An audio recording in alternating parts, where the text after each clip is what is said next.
Good morning and thank you. And happy Independence Day for all of you who are gathered here. This is the 73rd Independence Day today. When I've just been in another hospital hoisting their flag, when they asked me to speak, I think I left with a more serious note than a note for celebration. I think it is important we celebrate an Independence Day because this is freedom, freedom from oppression. Whenever we see something very authoritarian, we want to be freed from them, and that is what we achieved. And many sacrifices have been made by great leaders. You have Mahatma Gandhi there, Jawaharlal Nehru.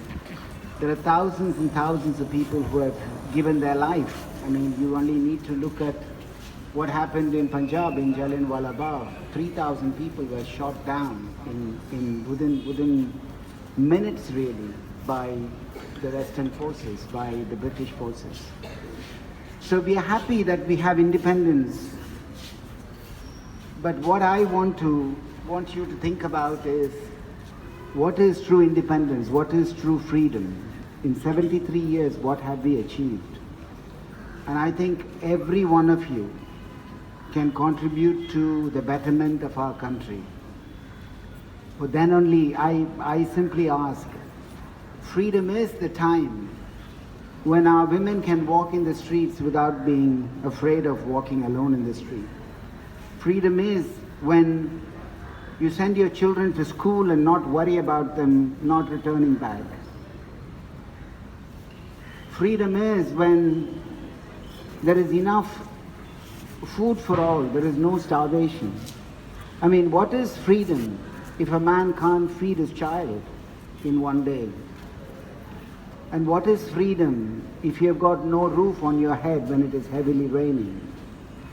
And what is freedom without free education? And what is freedom without free health? I think unless we have worked at all of this and become successful in all of this, there really isn't true freedom. Is there true equality? You know, all men are created equal.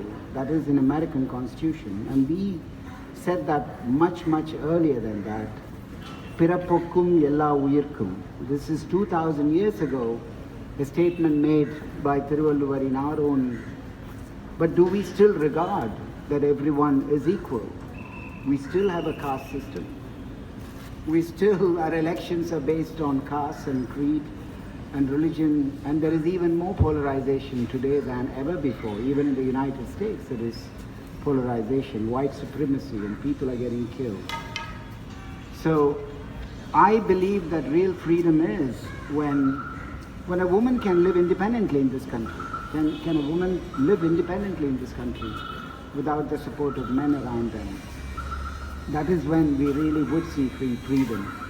And what you can do as an individual is really live your life in a good way, educate yourself. I say freedom for women is education.